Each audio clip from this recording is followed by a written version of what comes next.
Good evening. It's Monday, the 20th of July, and here's the day, done by dark.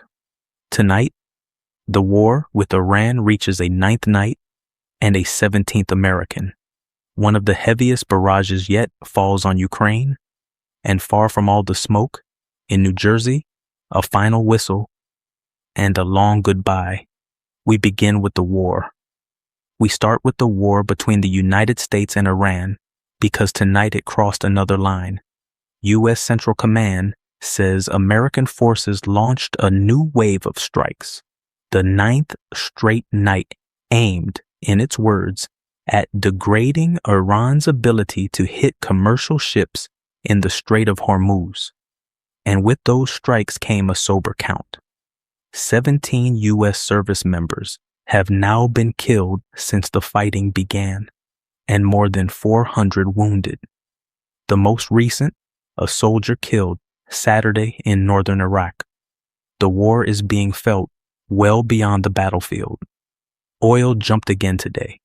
Brent crude pushing past $90 a barrel, its highest since early June, after Britain's Maritime Center reported a vessel on fire near the coast of Oman, and Kuwait reported strikes on its desalination plants, the machines that turn seawater into something you can drink.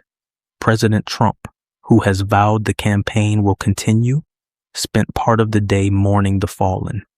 There are still, we're told, quiet channels open for talks. Tonight, they are very quiet. Half a world away, the other long war ground on. Ukrainian officials called last night one of the most intense assaults since the invasion began.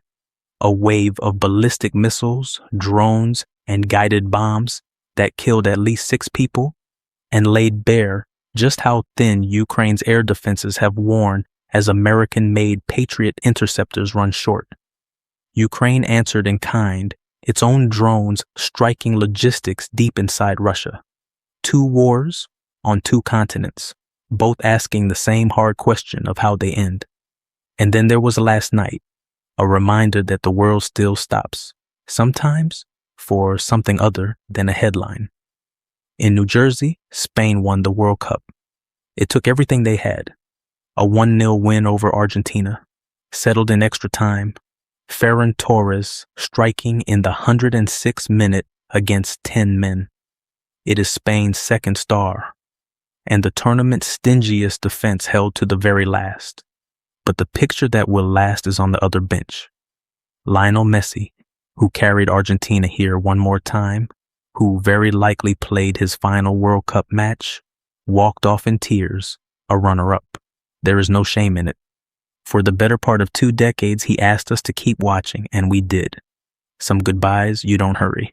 Before you go, here's what to watch tomorrow. Watch the Strait of Hormuz and the price of oil. The two move together now, and both move fast. Watch Washington and whether those quiet channels turn into anything louder than strikes. And a smaller note from across the Atlantic. Britain woke to a new prime minister today, Andy Burnham, the 7th in a decade, promising to steady a restless country. That's the day. Whatever it held for you, we hope you can set it down now and rest. We'll be right here again tomorrow evening. The day wrapped and done by dark. Good night.